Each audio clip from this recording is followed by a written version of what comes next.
420radio.org.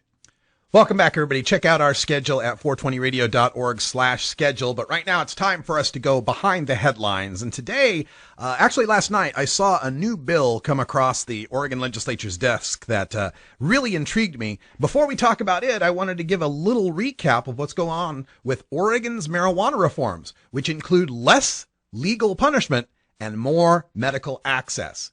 The state of Oregon's legislature has passed some wide-ranging marijuana reforms, and they kind of quietly flew under the radar for most of the national media. In the next legislative session, the state may take on full legalization and enact sweeping protections not for just cannabis farmers, but all farmers. While Oregon was the first to decriminalize marijuana, making an ounce or less only a ticket, anything over an ounce used to be a felony. That changed when the legislature created a new misdemeanor charge for possession between an ounce and a quarter pound. The automatic suspension of driver's license that used to come with the pot ticket, whether you were driving or not, has been removed. And possession of up to a quarter ounce of hash or hash oil has also been driven down from felony to misdemeanor level. On the medical front, post-traumatic stress disorder was added as a qualifying condition for the Oregon Medical Marijuana Program, benefiting thousands of veterans and victims of trauma. The legislature also passed a law creating a medical marijuana dispensary system, something activists placed on the ballot twice as an initiative, failing both in 2004 and 2010. Those dispensaries should be operational in 2014. Now, this upcoming session promises many positive developments for marijuana reform. Complaints about the medical marijuana fee increases from the previous session have already been addressed in rulemaking, so that patients on disability return to their discounted $20 application fee.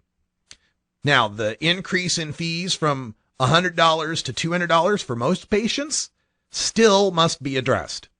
The program has always been self-funded, but now rulemakers are setting the fees for medical marijuana based on funding emergency medical services, drinking water programs, school health centers, family planning, midwifery, trauma systems, and the Seniors Farmers Market program, too. Nothing against those programs, are all fine programs that deserve to be funded, but why should the sickest and most disabled Oregonians who choose to use the safest therapeutically active substance known to man be the ones who have to foot the bill for all those programs? The legislature is also under great pressure to craft a legalization bill, to either pass it themselves or to refer it to the voters as a referendum. The state's largest newspaper, the Oregonian, has twice warned the lawmakers that if they don't pass a sensible legalization law, marijuana activists are likely to pass something less restrictive in 2014 or 2016. Statewide polling shows the support for legalization at 57% across Oregon. And this leads me to the latest bill, another bill of interest that was just enrolled that could be of great importance to marijuana growers, and yet it doesn't have cannabis or marijuana in it at all.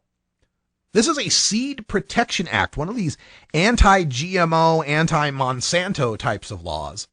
And the bill would prohibit, quote, local laws or measures to regulate agricultural seed, flower seed, nursery seed, and vegetable seed, or their products.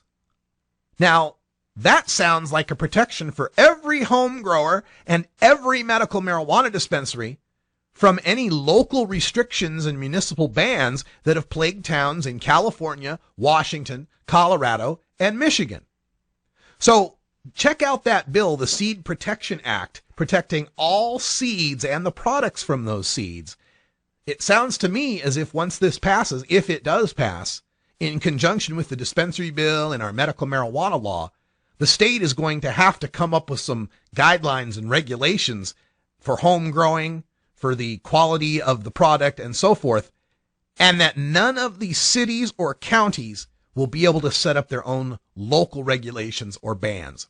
This is fantastic news for the recreational market, fantastic news for the medical market, in that we will be able to have safe access to our cannabis without restrictions popping up because one particular town is conservative, one particular county has a board of aldermen that doesn't like it. We don't have aldermen out here. What do you have? Commissioners. A board of commissioners that doesn't like it. Or if there just happens to be a county sheriff, like in Washington County or Jackson County, that doesn't particularly like marijuana. So it's interesting the kind of alliances that we are building here in the marijuana movement and how our issue expands to cover so many different areas of lawmaking and rulemaking, from farming to banking to criminal justice to healthcare and more. All right, that sound, you all know, means it's time for us to take a break and enjoy the bounties of our harvests, if you have any bounty. If you don't have any bounty, well, I feel bad for you. I'll smoke for you, I guess. Oh, have you ever met that Bagos Ragos here when we come back for our daily Toker Tunes. Stick around. Have you ever met that funny reefer man? If he said he swear